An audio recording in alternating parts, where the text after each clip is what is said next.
मोर प्रिय छात्र छात्री मानू शुभ सकाळ गुड मॉर्निंग एवं से सार यूट्यूब चैनल को देखुवा समस्त अभिभावक गुरुजन सहपाठी बंधुबांधव को मोर भक्ति प्रति प्रणाम एवं शुभ कामना समस्त को आउ थे गुड मॉर्निंग आशा करुचे आपण मानकर समस्त परिवार भलरे रही था। तेणु देख पे आम पढ़ुलु द्वितीय वर्षर जो कंपलसरी सब्जेक्ट प्लस टू द्वितीय वर्षर जो कंपलसरी सब्जेक्ट ओडिया तेणु तार जो तृतीय एकक रही गल्प जो गल्पटी हूँ ना रूपनारायण साहा और लेखक होती किए नखिल मोहन पट्टनायक। तेणु तार प्रथम वीडियो द्वितीय वीडियो मुझे कौन कर ना आलोचना कर जदि पिला देखी न तेज मुझे डेस्क्रिप्शन में तार लिंक दे देती तुम मैंने देखिदिव और आपर सांगसाथी को शेयर कर जहाँफल से कौन ना चिर उपकृत हे और विषयटी जापर। तेणु देख आज जो विषय रही तुम मानकर जो कहली रूपनारायण साहा हाँ कि नहीं रूपनारायण साहा एवं लेखक होती नखिल मोहन पट्टनायक। ये जो रूपनारायण साहा विषयटी कौटू आसी ना झड़र इगल और धरणीर कृष्ण सागर गल्पगुच्छ बा गल्प विषय संगृहित कर बर्तमान चल पिलाने यार जो अवशिष्टांश रही गल्पटीर मुझे कौन करी संपूर्ण भाव में आलोचना करदेवी। तेणु पिला मुझे कहूँ पिला निहाती तुम भिडियोटी गुड़िक थे दी थर कर शुणी जहाँफल एठार तार जो सर्ट क्वेश्चन गुड़िक तुम जमी जापर। तार जो सर्ट क्वेश्चन रही देख नौका चलाऊे कि ना माझी हाँ कि नहीं वो माझी कौ जातिर पुणी ब्राह्मण से कहते पुणी तांकर बापा कौन चाकरी करते ना देख तांकर बापा चाकरी करते मिलिटारी डाक्तर एवं मास्टरजी केते ट्यूशन फी नौले ना 5 टंका नौले पुणी नौकार गला बेलू के टिकस देवाक पड़े ना टंके टंके समस्त मिसी के 10 टंका ये सब वर्णित होती। पुणी केते जन नौकार जाइए तो 10 टंका देला केते जन होते 10 जन किए किए पुणी जाइए से सुंदर भाव में कौन कर आलोचना करदे एवं करदे अच्छे। तेणु पिलाने निहाती तुम थे दी थर कर भिडियोटी को देख निहाती तुम बुझीपर। तापर देख मुझे बर्तमान कौन करी आज पूर्ण भाव बर्तमान कौन करी विषयटी को आलोचना कर दूँ।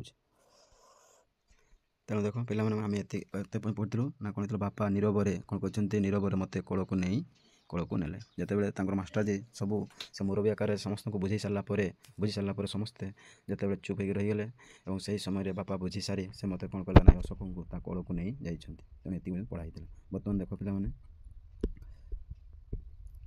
ना मास्टर जी तांको मुँह आज भी स्पष्ट मन पड़ुची मोर। तेणु से आज भी से कौन कर देखिपार कौटी से जो स्काईलाइट तले छिड़ाई से आज भी कौन कर से देखी हूँ जो छोट दिन कथा गुड़ी जो घटी से कथा से आज पर्यटन से कौन कर मन पड़ू अच्छी। उज्जवल गौरवर्ण देखा सुंदर इस्पत दीर्घ मुह उपर उन्नत सुक चंचु निशिया नासिका हाँ कि नहीं सुक चंचु अर्थात छोट नाक ये से देखा गौरवर्ण एवं दीर्घकाय मनीषटी बड़ बड़ दुईटा कान उपर विपर्यस्त बाल लंबी आसी हाँ कि नहीं। तेणु कानर तार कौन होता बाल बा केश गुड़िक देखा एवं केरा केरा आसी केरा केरा हो तार चुटी गुड़िक केरा केरा देखा अच्छी सामान्य भितर पशि पशि जाऊँगी दुईटी बुद्धिदीप्त आँखि। तेणु तार जो आँखि तेणु से अशोक कौन कर बुद्धिदीप्ति आँखि तार दुईटा जमी कौन पशि पशि आसूँ कहूँ मास्टर जी यही मोर मास्टर जी। तेणु से जो से मन करुँचे यही हूँ मोर कौन हो मास्टर जी सत्य तो मास्टर जी को घर बनारस रे एठी मत हठात मन है थे जा देखी आसी बाकू। तेणु से से बसी रही से कौन कर मन कर से मास्टर जी कथा को मन कर कहूँ कौन मन कहूँ मुझे देखी आसबि बोली एत दिन पर मत देखी निश्चय खुशी अधीर हो उठे मास्टर जी तांकरी पाठर मूल दुआ उपर मु अनेक घर करी गले हाँ नहीं। तेणु तांकर जो विद्या बल जो ज्ञान बल आज से कौन कर भलरे से रही अनेक घर से तैयारी करी मेट्रिकुलेसन से पास करी आईए पास करी बीए पास करी एमए से पास करी बीए ऑक्शन से पढ़ी अच्छी सब गोटी गोटी करी कहि ओ मोर कृतज्ञता भी प्रकाश करी। तेणु से आज कौन कह मोर जो आज कृतज्ञता पाई अच्छी से कौन कर प्रकाश करी बोली अशोक चिंता करुच्छी भावु अच्छी अनुभव कर अनुभव तो ये कहले ना से भावु अच्छा। यही रिक्शा चलाओ कैंटनमेंट रोड आड़ को तेणु से कौन कले ना सेठू ओह्लि आसला बनारस देखी आसला बा रामनगर से जो गंगा माता देखी आसला से कौन कहे ना जेहेतु मन पड़ी तेणु रिक्शा वाला गोटे भड़ा करी रिक्शा वाला को कहूँ जे चलो कौन हो कंटेनमेंट रोड दे तेणु रोडटीर नाम कौन हो कंटेनमेंट रोड तुहाई तुहाई शशबर श्रुति ता मनरे ତୁହାଇ ତୁହାଇ ତାର ଶୈଶବର ସ୍ମୃତି ଅର୍ଥାତ୍ ଛୋଟ ଦିନର କଥା ଗୁଡ଼ିକ କ'ଣ ହେଉଛି ଉତୁରି ପଡ଼ୁଛି ମନ ଭିତରେ, ମନରେ ସବୁବେଳେ କ'ଣ ହେଉଛି ଇଚ୍ଛା ଆସିଯାଉଛି, ଉତୁରି ପଡ଼ୁଛି ସବୁବେଳେ ଖୁସିରେ ଆନନ୍ଦିତରେ ତା ମନ ଭିତରେ କ'ଣ ହେଉଛି ଉଛୁଳି ପଡ଼ୁଛି। ମାଷ୍ଟରଜୀଙ୍କର 2ଟି ଶିଷ୍ୟ ଥିଲେ। ତେଣୁ ଯେଉଁ ସମୟ ସେ ଛୋଟ ଦିନର କଥା ଶୈଶବର କଥା, ସେହି ସମୟରେ କ'ଣ ଥିଲେ ଦୁଇ ଜଣ କ'ଣ ହେଉଥିଲେ ନା ଟ୍ୟୁସନ୍ ପଢ଼ୁଥିଲେ ବା ଶିଷ୍ୟ ଥିଲେ। ଜଣେ ହେଉଛନ୍ତି ମୁନ୍ନା ଆଉ ଜଣେ ହେଉଛନ୍ତି ମନ୍ନୁ। ଏଇ 2 ଜଣ। ତେଣୁ ପିଲାମାନେ ଏଇଟା ମଧ୍ୟ ମନେ ରଖିବେ କେତେ ଜଣ ଶିଷ୍ୟ ଥିଲେ, ମୁନ୍ନା ଆଉ ମନ୍ନୁ। ମୁନ୍ନା ମୋର ଡାକ ନାଁ, ଅର୍ଥାତ୍ ଅଶୋକଙ୍କର ନାମ ତାହେଲେ କ'ଣ ଏଠି ପିଲାମାନେ ମନେ ରଖିବେ, ଅଶୋକଙ୍କର ନାମ ହେଉଛି କ'ଣ ମୁନ୍ନା। ତେଣୁ ଅଶୋକଙ୍କର ପିଲାଦିନର ନାଁ ଥିଲା ମୁନ୍ନା ଆଉ ମନ୍ନୁ ମୋର ପୋଷା ପାତି ମାଙ୍କଡ଼ ଛୁଆ। ତେଣୁ ସେମାନେ ଯେଉଁ ପୋଷିଥିଲେ ବା ତାଙ୍କ ଯେଉଁ ଘରେ ରଖିଥିଲେ ସେ ମାଙ୍କଡ଼ ଛୁଆଟିର ନାଁ ମୋତେ କ'ଣ ମନ୍ନୁ, ହଁ କି ନାହିଁ ମନ୍ନୁ। ମନେ ରଖିଲେ ପିଲାମାନେ। ତେଣୁ ଅଶୋକଙ୍କର ପିଲାଦିନର ନାମ ହେଲା ମୁନ୍ନା ଏବଂ ସେମାନେ ଯେଉଁ ମାଙ୍କଡ଼ ଛୁଆକୁ ପୋଷିଥିଲେ ସେ ପାତି ମାଙ୍କଡ଼ଟିର ନାମ ହେଲା ମନ୍ନୁ, ହଁ କି ନାହିଁ। ତେଣୁ ଏଇଗୁଡ଼ିକ ହେଉଛି ତୁମର ସର୍ଟ କ୍ୱେଶ୍ଚନ୍। ତେଣୁ ତୁମକୁ ନିହାତି କ'ଣ ଭାବରେ ପିଲାମାନେ ଭିଡ଼ିଓଟିକୁ ନିହାତି ଦେଖିବାକୁ ତୁମକୁ ପଡ଼ିବ, ବା ଭିଡ଼ିଓ ଦେଖ ବା କୌଣସି ବୁକ୍କୁ ମଧ୍ୟ ତୁମକୁ କ'ଣ ପଢ଼ିବାକୁ ବା ଅଧ୍ୟୟନ କରିବାକୁ ହେବ ବା ପଠନ କରିବାକୁ, ଯାହାଫଳରେ ଏଇ ଯେଉଁ ଭିତରେ ରହିଲା ନୌକାରେ ଯିଏ ଚଲାଉଥିବ ତା ଲୋକଟିର ନାମ ମାଝି ଏଇଟା ପାଇବୁ। ତେଣୁ ତୁମକୁ ନିହାତି ବିଷୟ କ'ଣ କରିବ ନା ପଢ଼ିବାକୁ ହେବ, ତାପରେ ତୁମେ ଜାଣିପାରିବ। ତେଣୁ ନିହାତି ତୁମେ ଦେଖ ଏବଂ ଭଲ ଲାଗୁଛି ହେଲେ ନିହାତି ତୁମେ କ'ଣ କର ଲାଇକ୍ କର ଏବଂ ସବସ୍କ୍ରାଇବ୍ ମଧ୍ୟ କରିଥାଅ, ଯାହାଫଳରେ ମୁଁ ନୂତନ ଯେତେବେଳେ ଭିଡ଼ିଓ ଛାଡ଼ିବି ନିହାତି ତୁମେମାନେ କ'ଣ କରିବ ନା ଆପଣମାନେ ନିହାତି ଜାଣିପାରିବେ ଏବଂ ନୋଟିଫିକେସନ୍ ଆପଣମାନଙ୍କୁ ସାଙ୍ଗେ ସାଙ୍ଗେ ଯିବ। ତେଣୁ ଏଠି ଦେଖ, ତେଣୁ ସେ ପିଲାଟିର ନାମ ଜାଣିଲେ ମୁନ୍ନା ଏବଂ ସେମାନେ ଯେଉଁ ଘରେ ରଖିଥିଲେ ପାତି ମାଙ୍କଡ଼ଟିର ନାମ ହେଲା ମନ୍ନୁ। ମୁଁ ମନ୍ନୁକୁ ସାଙ୍ଗରେ ନ ଧରିଲେ ନ ଯାଏ ପାଠ ପଢ଼ିବାକୁ, ମନ୍ନୁ ବି ମୋ ସହିତ ସିଲଟ ଧରି ପାଠ ପଢ଼ିବାକୁ ବସେ, କିନ୍ତୁ ତଫାତ୍ ଅନେକ ଥାଏ, ମୁଁ ଦାନ୍ତ ଦେଖାଇଲେ ମୋତେ ଡରାନ୍ତି ମାଷ୍ଟରଜୀ। କିନ୍ତୁ ମୋତେ କ'ଣ ମାଷ୍ଟରଜୀ ମୋତେ ଯେତେବେଳେ କ'ଣ କରେ ନା ଦାନ୍ତ ଦେଖାଇଲେ ମୋତେ ସେ ଡରେଇଥାନ୍ତି ବୋଲି କହୁଅଛି। କିନ୍ତୁ ମନ୍ନୁ ଦାନ୍ତ ଦେଖାଇଲେ ମାଷ୍ଟରଜୀ ଡରି ଅସ୍ଥିର, କିନ୍ତୁ ଯେତେବେଳେ ମନ୍ନୁ ଦାନ୍ତ ଦେଖାଇଦେବ ସେତେବେଳେ ମାଷ୍ଟରଜୀ କ'ଣ ଡରି ଯାଆନ୍ତି। ଭାରି ଭଲ ଲାଗେ ଡରିଲେ ମାଷ୍ଟରଜୀ। ତେଣୁ ଏଇଟା ଅନୁଭବ କରୁଛନ୍ତି ବା ତା ମନରେ ଉଛୁଳି ପଡ଼ୁଛି ବା ଉଙ୍କି ମାରୁଛି, ହଁ କି ନାହିଁ, ବା ତୁହାକୁ ତୁହା ଯେଉଁ କହୁଛନ୍ତି ଉଙ୍କି ମାରୁଛି। ମନ୍ନୁ ଦାନ୍ତ ଦେଖାଇଲେ ଟିକିଏ ଖେଙ୍କି ଦେଲେ 2 ହାତ ପଛକୁ ଘୁଞ୍ଚା ଯାଇ ମାଷ୍ଟରଜୀ କୁହନ୍ତି। ତେଣୁ ସେ ଯେତେବେଳେ ରାଗିଯାଏ କିଏ ଏ ମନ୍ନୁ ତାଙ୍କର ପୋଷା ମାଙ୍କଡ଼, ସେତେବେଳେ ମାଷ୍ଟରଜୀ କ'ଣ 2 ହାତ ପଛକୁ କ'ଣ ହେଇଥାଏ ନା ପଛେଇ ଯାଇଥାଏ ଆଉ କହିଥାଏ ସମ୍ ହାଲାକେ ମୁନ୍ନା ସମ୍ ହାଲାକେ, ଅର୍ଥାତ୍ ସମ୍ଭାଳ ମୁନ୍ନାକୁ ସମ୍ଭାଳ, ଚେନ୍ ପକେଟ୍ ରହ, ତୁମେ ଚେନ୍କୁ ଧରି ଥାଅ, ଅଗର ଛୁଟ୍ ଯଦି ଛାଡ଼ିଯାଏ ତ ଏମିତି ସେ କହୁଥାନ୍ତି। ମୁଁ ସେହି ସମୟରେ କ'ଣ ହୁଏ ନା ହସି ହସି ଗଡ଼ିଯାଏ ହା ହା କରି। ନେହି ମାଷ୍ଟରଜୀ ଓ ତ ମଜାକ କର ରହା ହେ, ସେ ତୁମ କ'ଣ କହୁଛି ଥଟ୍ଟା କରୁଛି ବା ମଜା କରୁଅଛି ବୋଲି ମୁଁ କହୁଥାଏ।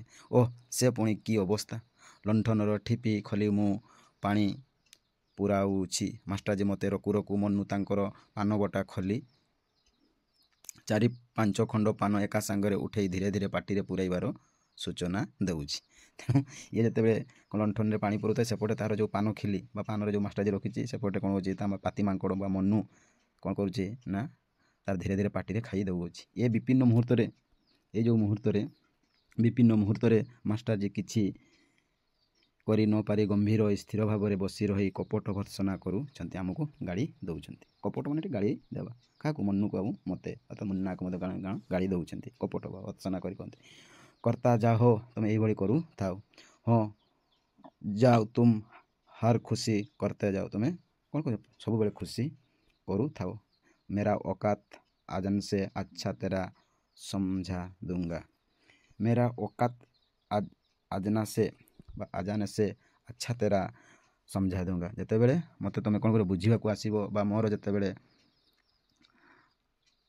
ଅକାତ ଆସିବ ବା ମୋତେ ଯେତେବେଳେ ତୁମେ ଦରକାରରେ ପଡ଼ିବ ମୁଁ ସେତେବେଳେ ତୁମକୁ ସୁନ୍ଦର ଭାବରେ କ'ଣ କରିବି ବୁଝେଇ ଦେବି। ତାପରେ ଦେଖ ମନ୍ନୁ ପାନ ଖାଏ ଆଉ ମୁନ୍ନା ପାଣି ପୁରାଏ। ଇଏ ଲଣ୍ଠନରେ ପାଣି ପୁରାଉଛି, ଇଏ ତାର ମାଷ୍ଟରଜୀଙ୍କୁ ପାନ ଖାଉଅଛି। ଆଉ ପାଣି ଛାଟି ତତଲା ଲଣ୍ଠନ କାଚରୁ ଫଟେଇ ଦିଏ। ପୁଣି ମାଙ୍କଡ଼ ସେ ପାଣି ପଡ଼ିଥାଏ ଯାହାଫଳରେ ଲଣ୍ଠନ କାଚ ଫାଟିଯାଏ। ମାଷ୍ଟରଜୀ କୁହନ୍ତି ମୁନ୍ନା ମନ୍ନୁ ଭାଇ ଭାଇ, ଓ 2ଟା ମାଙ୍କଡ଼କୁ ମଣିଷ କିଆଁ ତକରେ ମୁଁ ଏମାନଙ୍କୁ କ'ଣ ମୁଁ କରିବି ବୋଲି ସେ କହୁଅଛି। ମୁଁ ବା ପଢ଼ି ସାରିଲା ବେଳକୁ ପ୍ରାୟ ହାତରେ ପିଜୁଳି ଆମ୍ବ ନ ଖାଇଲେ ହାଲୁଆ ଧରି ଆସି ପହଞ୍ଚିଯିବେ ମାତାଜୀ। କ'ଣ ହେଇଥାଏ ସେ ଯେଉଁ ପାଠ ପଢ଼ି ସାରିଲା ପରେ ସେ ତାଙ୍କର ଯେଉଁ ମାଷ୍ଟରଜୀ ବା ମାତାଜୀ ଯେଉଁ ରହିଥାଏ ସେ କ'ଣ ନେଇ ଆସିଥାନ୍ତି ଧରିକରି ନା ପିଜୁଳି ଆଣି ଦେଇଥାନ୍ତି, ଆମ୍ବ ଆଣି ଦେଇଥାନ୍ତି ଏବଂ ହାଲୁଆ ବିଭିନ୍ନ ପ୍ରକାର ହାଲୁଆ ଯେଉଁ ତିଆରି କରି ସଜି ହାଲୁଆ ଉପମା ଏଇସବୁ ଯେଉଁ ଖାଦ୍ୟ ଗୁଡ଼ିକ ସେ କ'ଣ କରିଥାନ୍ତି ଆଣି ଦେଇଥାନ୍ତି। ସେ ମାଷ୍ଟରଜୀଙ୍କର ମା ଓ ଆମ ସମସ୍ତଙ୍କର ବି, ତେଣୁ ସମସ୍ତଙ୍କର ତାରି ମା ଏବଂ ଆମମାନଙ୍କର ମଧ୍ୟ ମା। ଆଉ ମାତାଜୀଙ୍କର ହାତର ହାଲୁଆ ଯେ ଥରେ ଖାଇଛି ସେ ଭୁଲି ପାରିବ ନାହିଁ, ଜିନ୍ଦେଗୀ ଭର, ଜୀବନ ସାରା ଭୁଲି ପାରିବ ନାହିଁ। ତେଣୁ ସୁନ୍ଦର ଭାବରେ ଦେଖ ସେଠି ଲେଖକ ସୁନ୍ଦର ଭାବରେ ବର୍ଣ୍ଣନା କରୁଛନ୍ତି ଏବଂ ଅଶୋକଙ୍କର ଯେ ଶସ୍ୟ ବ୍ୟବସ୍ଥା ଛୋଟବେଳର କଥାଗୁଡ଼ିକୁ ସେ ସୁନ୍ଦର ଭାବରେ କ'ଣ କରୁଛି ମନେ କରୁଅଛି। ଯେଉଁ ସମୟରେ ସେ କ'ଣ ହେଉଛି ନା ରିକ୍ସାରେ ସେ ଯାଉଅଛି ହଁ କି ନାହିଁ। ଏବଂ ରିକ୍ସା ଆସି ପହଞ୍ଚିଗଲାଣି କ୍ୟାଣ୍ଟନମେଣ୍ଟ ଛକ ଉପରେ। ଆଉ ଅଳ୍ପ ବାଟ ଗଲେ ସଦର ବଜାର। ତାପରେ ସଦର ବଜାରର ଛୋଟ ପୋଷ୍ଟ ଅଫିସ୍ ସାମ୍ନାରେ ସେ ଗଳି। ତାପରେ ମନେ ନାହିଁ ଠିକ୍ କେଉଁଠି ମାଷ୍ଟରଜୀଙ୍କର ଦରିଦ୍ର କୁଟୀର। ତେଣୁ ସେ ଭୁଲି ମଧ୍ୟ ଯାଇଛନ୍ତି ଏବଂ ହେଲେ ମଧ୍ୟ କ'ଣ ହେଉଛି ଟିକେ ଟିକେ ମନେ ରଖିଛନ୍ତି କେତେ ପର୍ଯ୍ୟନ୍ତ ସେ ସାମ୍ନାର ସେହି ଗଳି। ତାପରେ ଆଉ ତାଙ୍କ ପାଖରେ କ'ଣ ହେଉଛି ନା ମନେ ପଡ଼ୁ ନାହିଁ। ଦରିଦ୍ର କୁଟୁରୀ କେମିତି ଦେଖାହେବ ମାଷ୍ଟରଜୀଙ୍କ ସହିତ ସେ ଭାବୁଅଛନ୍ତି। ଏଇ ସୁଟ୍ ଆଉ ଟାଇର ପୋଷାକରେ ସେ କ'ଣ ଚିହ୍ନି ପାରିବେ ମୋତେ?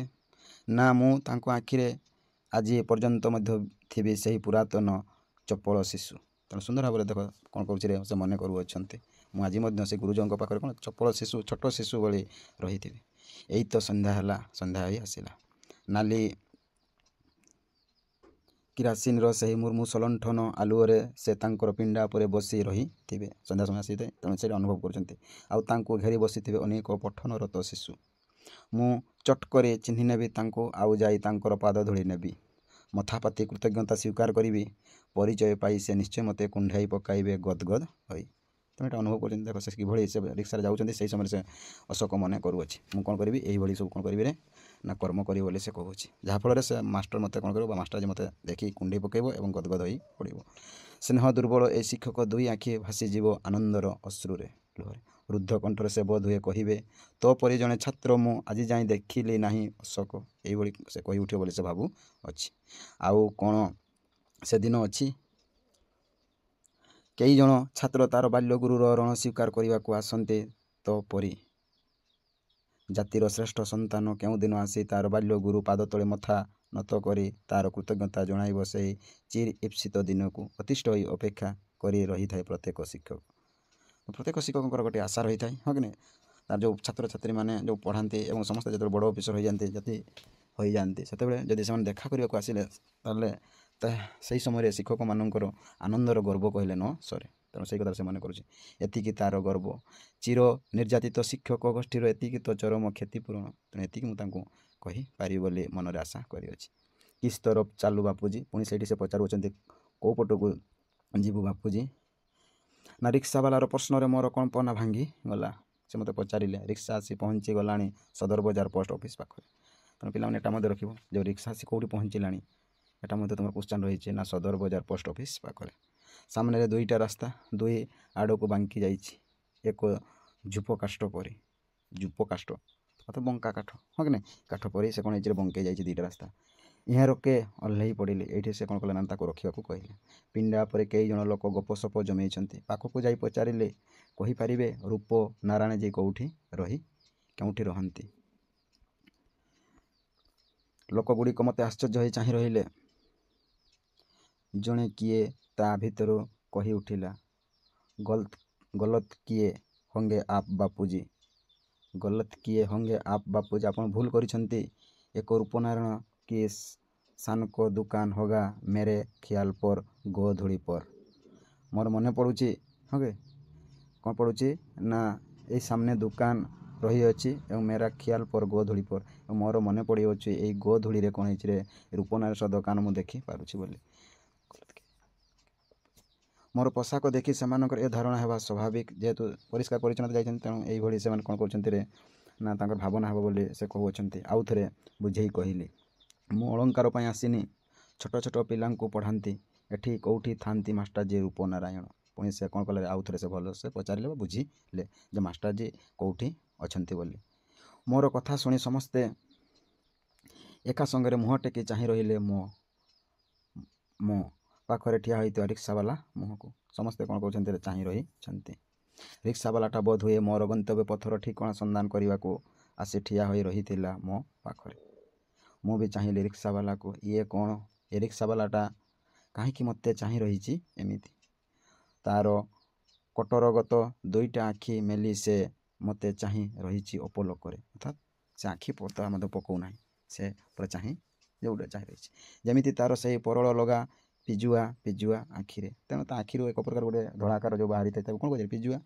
ସେଇଭଳି ସେ ଚାହିଁ ରହିଛି। ଏକସ୍ୱରେ ଦେଇ ସେ ମୋର ଅଭ୍ୟନ୍ତରଟାକୁ ଦେଖିବାକୁ ଚେଷ୍ଟା କରୁଛି। ଆଖିରେ ତାହାର ସୌଦର ଦୃଷ୍ଟି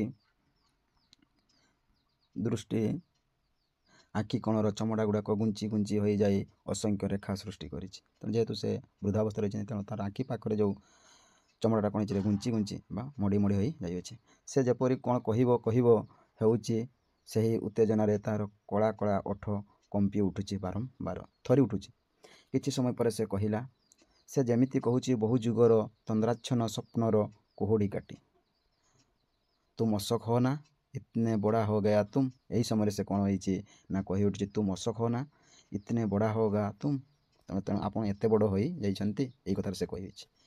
ସେହି ସମୟରେ କ'ଣ ହେଇଛି ଦେଖ,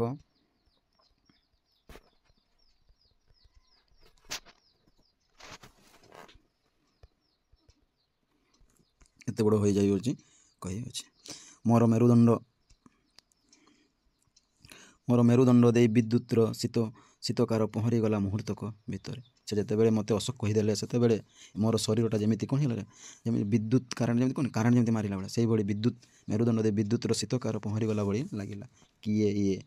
ଠିକ୍ ତ ସେହି ଦେହ, ସେହି ମୁହଁ, ସେହି କଥା। ସେହି ଦେହ, ସେହି ମୁହଁ, ସେହି କଥା। ମୋର ସାମ୍ନାରେ ସେହି ବିପର୍ଯ୍ୟସ୍ତ ଜରାକ୍ରାନ୍ତ ଦିନ ରିକ୍ସାବାଲାର ମିଳନ ପ୍ରତିକୃତି ଭିତରୁ ଧୀରେ ଧୀରେ ଉଇଁ ଆସିଲା ମୋର ମାଷ୍ଟାରଜୀର ସେହି ଦିନର ଚେହେରା। ତେଣୁ ସେଇଠି ସେ ମନେ କରୁଛନ୍ତି ଏବଂ ଦେଖୁଛନ୍ତି ବାସ୍ତବ କଥା। ସେହି ଯେଉଁ ମାଷ୍ଟର ତାକୁ ଯେଉଁ ପଢ଼େଇଥିଲେ, ଆଜି ସେ ଏତେ ବଡ଼ ମଣିଷଟିଏ ହୋଇଛନ୍ତି। ସେହି ସମୟରେ ଯେତେବେଳେ ଦେଖା କରିବାକୁ ଯାଇଛନ୍ତି, ସେତେବେଳେ ସାମ୍ନାରେ ଆଜି ସେ ରିକ୍ସାବାଲା ଆକାରରେ ଛିଡ଼ା ହୋଇଛନ୍ତି ସେ ରୂପନାରାୟଣ ସାହା ବା ସେ ମାଷ୍ଟରଜୀ। ତା'ର ଶରୀର ଆଜି କ'ଣ ଜରାଜୀର୍ଣ୍ଣ ଦିନ ଆଜି ସେ ରିକ୍ସାବାଲା ହୋଇଯାଇଛି ଏବଂ ସେ ଆଜି ବିପର୍ଯ୍ୟସ୍ତ ଆଜି ଭାରି ଦୁଃଖରେ ସେ ରହିଅଛି। ଏବଂ ସେହି ଚେହେରାଟାକୁ ଆଜି ମାଷ୍ଟରଜୀ, ସେହି ଚେହେରାଟାକୁ ଆଜି ଅଶୋକ କ'ଣ କରୁଛି ଦେଖୁଛନ୍ତି ଏବଂ ସେଇଟାକୁ ସେ ମନେ କରୁଛି ସେହି ଦିନର ଚେହେରା। ମାଷ୍ଟରଜୀ ସେ ବିସ୍ମୟ ବର୍ଣ୍ଣନାରେ ଅତୀତ, ସେଇ ଯେ କ'ଣ ମାଷ୍ଟରଜୀ କହି ବିସ୍ମୟର ବର୍ଣ୍ଣନା ଭାବରେ ସେ କ'ଣ କରୁଛି ବର୍ଣ୍ଣନା କରିଛନ୍ତି। ନଇଁ ପଡ଼ି ପାଦ ଧରି ନେବାକୁ ହାତ ବଢ଼ାଇଲି। ମୁହୂର୍ତ୍ତକରେ କେହି ହାତ ପଛକୁ ଘୁଞ୍ଚି ଯାଇ ମୋର ଦୁଇ ବାହା ଧରି ଉପରକୁ ତେଳି ନେଇ କହିଲେ, ଦୀର୍ଘଜୀବ ହୁଅ ତୁ ଅଶୋକ। ମନେ ଥିଲା ତୋର ଏଇ ବୁଢ଼ା ରୂପନାରାୟଣର କଥା? ତେଣୁ ସେଇଠି ସେ କହୁଛି, ତ ମନେ ରଖିଥିଲୁ ଏଇ ରୂପନାରାୟଣଙ୍କର କଥା? ଆଉ କହିପାରିଲା ନାହିଁ ସେ। ଆନନ୍ଦର ଅଶ୍ରୁ ତାଙ୍କର କଣ୍ଠରୁଦ୍ଧ କରି ଦେଲା। ସେ କି ଦୃଶ୍ୟ! ଦୁହେଁ ଦୁହିଁଙ୍କୁ ଚାହିଁ ରହିଛୁ କେବଳ। ସେଦିନ ମୁଁ ଅନୁଭବ କଲି, ମନୁଷ୍ୟ କଥା କହିବା ଅପେକ୍ଷା ନୀରବରେ ତା'ଠାରୁ ପ୍ରକାଶ କରିପାରେ ଯଥେଷ୍ଟ ବେଶୀ। ତେଣୁ ସେଇଠି ସେ ଲେଖକ ଅନୁଭବ କରିପାରୁଛି ଯେ ଯେଉଁ ନୀରବ ରହିବା, ସେଇଟା ହେଉଛି କଥା କହିବାଠୁ ବେଶୀ ଆନନ୍ଦିତ ଲାଗିଥାଏ ବା ବେଶୀ କହିଥାଏ ବୋଲି କହୁଅଛନ୍ତି। ସେଇଦିନ ମୁଁ ଅନୁଭବ କଲି, ମନୁଷ୍ୟ କଥା କହିବା ଅପେକ୍ଷା ନୀରବରେ ତା'ଠାରୁ ପ୍ରକାଶ କରିପାରେ ଯଥେଷ୍ଟ ବେଶୀ। ଚୁପ୍ ରହିଲେ, ହଁ କି ନାହିଁ? ତାପରେ ମାଷ୍ଟରଜୀଙ୍କର ଆନନ୍ଦ ଦେଖେ କିଏ? ତାଙ୍କର ଦୁଃଖ, ତାଙ୍କର କ୍ଷୁଦ୍ର ପରିଚିତ ମହଲ ଭିତରେ ସେ ମୋତେ ଘୁରେଇ ଫେରେଇ ବୁଲେଇ ଆଣିଥିବେ 3 ଥର। ସେ କ'ଣ କଲେ, ତାଙ୍କ ଘରକୁ ଦେଖେଇଲେ ଏବଂ 3 ଥର କ'ଣ କଲେ ନା ବୁଲେଇ ଦେଲେ। କଥାକେ ପ୍ରଶଂସା, ଗର୍ବ ଆଉ ଆନନ୍ଦରେ ସେ ଅସ୍ଥିର। ସେ ମୁହୂର୍ତ୍ତକରେ ତାଙ୍କୁ ଯେ କେହି ଦେଖିଥିଲେ କହିଥାନ୍ତେ, ସେ ପୃଥିବୀର ସବୁଠାରୁ ସୁଖୀ ମନୁଷ୍ୟ। ସେ ସବୁଠାରୁ ସୁଖୀ ମନୁଷ୍ୟ ବୋଲି ଭାବୁଛନ୍ତି କି ନେଇ ଅଶୋକ, ବା ତାର ପିଲାଦିନର ଯେଉଁ ଛାତ୍ର ମୁନ୍ନା, ସେ କଥାରେ ସେ ଭାବୁଅଛି। ଦୁଇ ଜଣ ଯାକ ଫେରି ଆସିଲୁ ତାଙ୍କ ସେହି ପୁରୁଣା ପିଣ୍ଡା ଉପରକୁ। କ'ଣ ପଚାରିବି ତାଙ୍କୁ? ପଚାରିବି ସେ କାହିଁକି ଆଜି ଏ ଅବସ୍ଥାରେ? ମୋର ଠିକ୍ କ'ଣ ପଚାରିବା ଉଚିତ, ସେହି କଥା ଭାବି ଭାବି ମୂକ ହୋଇ ବସି ରହିଛି। ମୁଁ ଧୀର ସ୍ଥିର ଭାବରେ ଆଜି କ'ଣ ବସି ରହିଛି। ମୋତେ ଏ ଅପ୍ରୀତିକର ଅବସ୍ଥାକୁ ରକ୍ଷା କରି ଦେଇ ନିଜ ଛାଏଁ ଆରମ୍ଭ କରିଦେଲେ ମାଷ୍ଟରଜୀ। ସେ କହି ଉଠିଛନ୍ତି, କିଛି ଦିନ ତଳେ ସାରା ଉତ୍ତର ଭାରତ ବ୍ୟାପୀ ଯେଉଁ ନିମ୍ନ ପ୍ରାଥମିକ ଶିକ୍ଷକ ଧର୍ମଘଟ ହୋଇଥିଲା, ସେଥିରେ ସେ ଥିଲେ ପୁରୋଧା ବା ପ୍ରଧାନ। ଯେଉଁ ସେମାନେ ମାଷ୍ଟର ବା ଯେଉଁ ପ୍ରାଥମିକ ଶିକ୍ଷକ ପାଇଁ ସେ ଯେଉଁ ଧର୍ମଘଟ ହୋଇଥିଲା, ସେଇଠାରେ ସେ କ'ଣ ହେଇଥିଲେ? ମୁଖ୍ୟ ବା ପୁରୋଧା ହେଇଥିଲେ। କିଛି ସମୟ ତଳର ଆନନ୍ଦ ଉଦ୍ବେଳିତ ଏଇ ଲୋକଟା ଯେମିତି ଭାଙ୍ଗି ପଡ଼ିଛି ହଠାତ୍। କରୁଣ ସୁରରେ କହିଲେ, ଆମର ଧର୍ମଘଟ କରି ସରକାର ଗଠନ କରିବାର ଇଚ୍ଛା ନଥିଲା ଅଶୋକ। ଏ ସମୟରେ 13 ଟଙ୍କା ଦରମାରେ ଚଳୁ କେମିତି? କାହିଁକି ଆମେ ଧର୍ମଘଟ କରିଥିଲୁ ରେ, ସେଇଟା ସେ କହୁଅଛନ୍ତି। 13 ଟଙ୍କାରେ ଚଳିବା ଭାରି କଷ୍ଟ ହୋଇପଡ଼ୁଥିଲା। ତେଣୁ ଆମେ ପ୍ରାଥମିକ ଶିକ୍ଷକମାନେ କ'ଣ କରିଥିଲୁ, ଯାଇକି ଧର୍ମଘଟ କରିଥିଲୁ।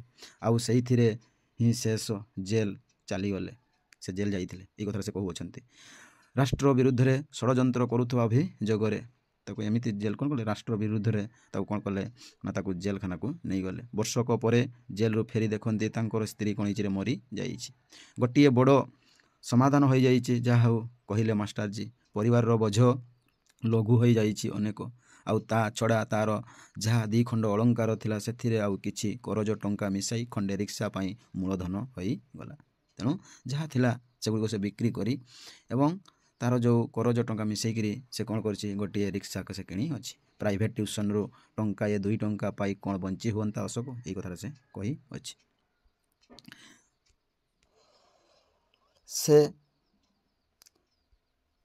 ସେ ଆଖିରେ ଲୁହ ପୋଛିଲେ। ହଠାତ୍ ଗୋଟିଏ ଝାଙ୍କ କାଶ ଆସିଲା। ଗୋଟେ କପଡ଼ା ଛିଙ୍କ ଆସିନଥାଏ, ସେ ଝାଙ୍କ କାଶ ଆସିଲା। ସେ କାଶରେ ଯେମିତି ଦୋହଲି ଗଲା ମାଷ୍ଟରଜୀଙ୍କ ଜୀର୍ଣ୍ଣ କଙ୍କାଳ ଗୁଡ଼ାକ ବା ଶରୀରଟାକୁ। କେତେବେଳେ କହିଲେ ମାଷ୍ଟରଜୀ, ଆଜିକାଲି ଆଉ ଦେହ ଭଲ ରହୁ ନାହିଁ। ବଳେଇ ପକାଇବାରୁ ଡାକ୍ତରଖାନାକୁ ଦେଖାଇବାକୁ ଯାଇଥିଲି। କ'ଣ ଦେଖିଲେ କେଜାଣି? କହିଲେ ପ୍ଲିଉରେସି ହୋଇଛି। ଚିକିତ୍ସା କରିବାକୁ ଅନେକ ପଇସା ଲାଗିବ। ପ୍ଲିଉରେସି? ମୁଁ ଚମକି ପଡ଼ିଲି। ପ୍ଲିଉରେସି କ'ଣ ହେଲା? ମୁଁ ଚମକି ପଡ଼ିଲି ଯେଉଁ କଥା। ତେଣୁ ସେ କ'ଣ କରୁଥିଲେ ନା ଦେଖିବାକୁ ଯାଇଥିଲେ ଏବଂ ଯେଉଁ ଶୁଣି ସାରିଲା ପରେ ସେ କ'ଣ ହେଲେ, ଡାକ୍ତରଙ୍କ କଥା ଶୁଣି ସାରିଲା ପରେ ସେ କ'ଣ ହେଇଗଲେ, ଚମକି ପଡ଼ିଲେ ବା ଡରି ଯାଇଥିଲେ। ତେଣୁ ପ୍ଲିଉରେସି ରୋଗ ହେଉଛି ନା ଆମର ଯେଉଁ ରହିଛି ଛାତି ପାଖରେ ଯେଉଁ ରହିଛି ଯେଉଁ ହାର୍ଟରେ ଯେଉଁ ଅସୁବିଧା ହେଇଥାଏ ସେଇଟା କୁହାଯାଏ ପ୍ଲିଉରେସି। ତେଣୁ ତାଙ୍କର ଯେଉଁ ହାର୍ଟରେ କ'ଣ ହେଇଥିଲା, ବିଭିନ୍ନ ପ୍ରକାର କ'ଣ ହେଇଥିଲା, ଗୋଟେ ଯନ୍ତ୍ରଣା ହେଇଥିଲା ବା ରୋଗଟି ହେଇଥିଲା। ସେ ରୋଗଟିର ନାମ ହେଉଛି ପ୍ଲିଉରେସି। ସେଇଟା ସେ ଶୁଣିକରି କ'ଣ ହେଇଥିଲେ ନା ଡରି ଯାଇଥିଲେ। ହଁ, କେତେ ତ ରୋଗ ବାହାରିଲାଣି, ହେଲେ ଟିକିଏ କାଶ ପାଇଁ ଆଉ ଏତେ ଟଙ୍କା ଖର୍ଚ୍ଚ କରି ହେଉଛି କୁଆଡ଼ୁ? ତେଣୁ ଏଇ କଥାରେ ସେ କ'ଣ କହୁଛି, ଅଶୋକଙ୍କୁ ଶୁଣାଉଛନ୍ତି। ସେଇ ବାଟ ଦେଇ ଗୋଟିଏ ସୁଦୃଶ୍ୟ ଦମ୍ପତି ଯାଉଥିଲେ। ସୁନ୍ଦର ଦମ୍ପତିଟିଏ ବା ସ୍ୱାମୀ ସ୍ତ୍ରୀ, ହଁ କି ନାହିଁ? ସେଇମାନେ ଯାଉଥିଲେ। ବୋଧହୁଏ ସନ୍ଧ୍ୟା ଭ୍ରମଣ ସାରି ଫେରୁଥିଲେ ସେମାନେ। ଯେଉଁ ସନ୍ଧ୍ୟାର ସମୟଟାକୁ ସେମାନେ କ'ଣ କରୁଥିଲେ, ସନ୍ଧ୍ୟା ସମୟ ହେଉଛି ବୋଲି ସନ୍ଧ୍ୟା ସମୟରେ ସେମାନେ କ'ଣ କରୁଥିଲେ ନା ବୁଲି ଆସିକିରି ଫେରୁଥିଲେ। ଆମ ସାମ୍ନାରେ ରିକ୍ସାଟାକୁ ଦେଖି ଅଟକି ଗଲେ ଟିକିଏ। ତାପରେ ସେମାନେ କ'ଣ ହେଲେ ନା ରିକ୍ସାଟାକୁ ଦେଖିକି ତାଙ୍କ ପାଖରେ ଛିଡ଼ା ହୋଇଗଲେ। ଆସି ଅଟକି ଗଲେ ଟିକିଏ। କେଉଁମାନେ? ଏ ଦମ୍ପତି ମାନେ, ସୁଦୃଶ୍ୟ ଦମ୍ପତି, ସୁନ୍ଦର ଦେଖାଯାଉଥିବା ଦମ୍ପତି ମାନେ। ହଠାତ୍ କଥାର ଖିଅ ଛିଣ୍ଡିକେ ଦେଇ ମାଷ୍ଟରଜୀ ଚିତ୍କାର କରି ଡାକି ଉଠିଲେ, ରାମ ସରେନ, ରାମ ସରେନ, ସବାରି ଲାଗି ହେ ତୁରନ୍ତ ଆନ୍ନା, ତୁରନ୍ତ। ତେଣୁ ସେ ଯେଉଁ ପାଖରେ ଥିଲେ ରାମ ସରେନକୁ ସେ କ'ଣ କଲେ, ଡାକିଲେ। ତୋର ସାଙ୍ଗେ ସାଙ୍ଗେ କ'ଣ ହେଉଛି ରେ, ତୋ ସବାରି ନେଇକି ତୁରନ୍ତ ଆସେ ବୋଲି କହିଲେ। ସିଆଡ଼ୁ କିଏ ପାଟି କରି ଉଠିଲା, ଓଇ ଇ ବାବୁଜୀ। ତେଣୁ ଏଇ ବାବୁଜୀ କହି ଉଠିଲେ। ଗୋଟିଏ 12-14 ବର୍ଷର ବାଳକ ଚିଲ୍ଲି ପରି ଦୌଡ଼ି ଆସି ରିକ୍ସାରେ ବସେଇ ନେଇ ଚାଲିଗଲା ସେମାନଙ୍କୁ। ଚିଲ୍ଲି ପରି ଦୌଡ଼ି ଆସିଲେ, ଚିଲ ପକ୍ଷୀ ପରି ଦୌଡ଼ି ଆସିଲେ। ମାଷ୍ଟରଜୀ ରିକ୍ସା ଆଡ଼କୁ ଚାହିଁ ଅବଶେଷରେ ଦୀର୍ଘ ନିଶ୍ୱାସ ପକାଇ କହିଲେ, କେବଳ ବଡ଼ ପିଲା ବେଳୁ ତା ଉପରେ ଅନେକ ଦାୟିତ୍ୱ ପଡ଼ିଗଲା। ରୂପା ଆଜି ବଞ୍ଚିଥିଲେ। ତେଣୁ ସେଇଠି ତା'ର ସ୍ତ୍ରୀଙ୍କ ନାମ କ'ଣ ହେଲା, ରୂପା। ଏଇଠି ମନେ ରଖିଥିବ, ଏଟା ମଧ୍ୟ ଗୋଟେ ତୁମେ ସର୍ଟ କ୍ୱେଶ୍ଚନ୍। ରୂପନାରାୟଣ ସାରଙ୍କ ସ୍ତ୍ରୀଙ୍କ ନାମ କ'ଣ? ରୂପା ଆଜି ବଞ୍ଚିଥିଲେ। ତେଣୁ ସେଇଠି ସେ କହିଅଛନ୍ତି। ତେଣୁ ପିଲାମାନେ, ଦେଖୁଛି ଭିଡ଼ିଓଟି ଲମ୍ବା ହୋଇଗଲାଣି, ତେଣୁ ମୋତେ ଏଇଠି ବିରାମ ଦେବ। ତେଣୁ ନେକ୍ସଟ ଭିଡ଼ିଓରେ ବା ପରବର୍ତ୍ତୀ ଭିଡ଼ିଓରେ ମୁଁ କ'ଣ କରିବି, ସମ୍ପୂର୍ଣ୍ଣ ଭାବରେ ବିଷୟଟିକୁ ମୁଁ ଆଲୋଚନା କରିଦେବି। ତେଣୁ ରହୁଛି, ଜୟ ଜଗନ୍ନାଥ। ତେଣୁ ଆଉ ଥରେ ତୁମମାନଙ୍କର ମଙ୍ଗଳ କାମନା କରୁଛି। ଯେଉଁ ଦେଖୁଥିବା ସମସ୍ତ ଛାତ୍ରଛାତ୍ରୀ, ଗୁରୁଜନ ସମସ୍ତଙ୍କୁ ଆଉ ଥରେ ଶୁଭ ସକାଳ ଏବଂ ଶୁଭ କାମନା CSR ଓଡ଼ିଆ କ୍ଲାସ୍ ତରଫରୁ। ଏମିତି ଆପଣମାନଙ୍କର ଭଲ ପାଇବା ଦେଇଥାନ୍ତୁ। ରହୁଛି, ଜୟ ଜଗନ୍ନାଥ। ବନ୍ଦେ ଉତ୍କଳ ଜନନୀ।